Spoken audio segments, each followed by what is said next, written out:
వైకాపాని ప్రజలు తరిమి కొట్టేశారు. 5 ఏళ్ళు అమరావతి రాజధానిలో 3 మొక్కలు ఆటాడాడు.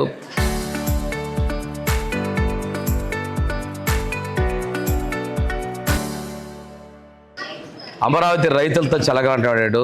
రైతుల కష్టాలు పూర్తిగా గాలికి వదిలేసి ఈరోజు అమరావతి నిర్మాణం చేస్తూ ఉంటే 2 ఏళ్ల తర్వాత వచ్చి మమ్మల్ని పిలిచారు వెళ్తామని విధ్వంసం చేస్తున్నారు. ఒక్కొక్కళ్ళు పేరు నాని కావచ్చు, అంబటి రాంబాబు కావచ్చు, ఇక్కడ నేను వచ్చినటువంటి డ్రామా యాక్టర్లు మొత్తం కూడా ఆ రోజు మంగళగిరిలో మా పార్టీ ఆఫీస్ మీద దాడి చేసినటువంటి వాళ్ళే.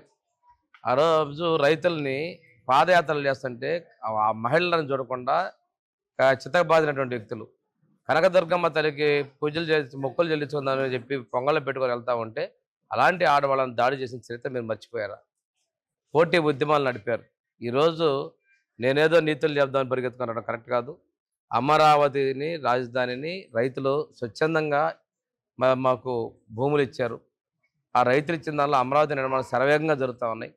ఈరోజు అమరావతిని చట్టబద్ధత చేశాం, పార్లమెంట్లో కూడా ఆమోదించాం, రాష్ట్రపతి గజెట్ ప్రకటించారు. నివేదం మావిగన్నని రకరకాల డ్రామాలు ఆడతా ప్రజలు మభ్య పెడతా ఉన్నావు. నీకు ఇంత చెప్పినా కానీ ఇంకా విద్వేషాలు రెచ్చగొడతా ఉన్నావు. ప్రజలు గమనిస్తూ ఉన్నారు, ఇది కరెక్ట్ కాదు. ఎవరైనా మీరు చేసిన దాని మీద పోలీసులు చూస్తుంటే ఒక్కొక్క వీడియోలో పోలీసుల మీద దాడి చేస్తారు. ప్రతిస్పందించారు.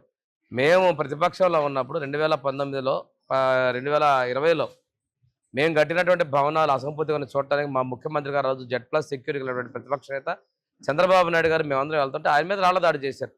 ఆ రోజున్న పోలీసు అధికారులు భావస్వేచ్ఛని మాట్లాడతారు. ఏం పోయిందండి ఆ రోజు మీరు చెప్పిన మీ నీతులు? ఈరోజు వచ్చేసి వాళ్ళు పోలీసులు మిమ్మల్ని అడ్డుకున్నారు. ఎందుకంటే మీరు విధ్వంసం సృష్టించడానికి వస్తున్నారు. ఈ అమరావతి దేవతల రాజధాని, ప్రజా రాజధాని. ఈ రాజధానిని మీరు విధ్వంసం చేస్తే ప్రజలు చూస్తూ ఊరుకున్నారు. ఎందుకంటే నిన్న రైతులు తిరుగుబాటు వచ్చింది. మీరు చేసిన మోసాలని కప్పిపుచ్చుకోవడం అనే విషయాన్ని కూడా గమనించుకోండి. ఈరోజు మా ప్రభుత్వం మీద, అమరావతి రైతుల మీద మీరు విషయం చెప్తే మాత్రం పూర్తిగా సర్వనాశనం అయిపోతారని కూడా చెప్తున్నానండి.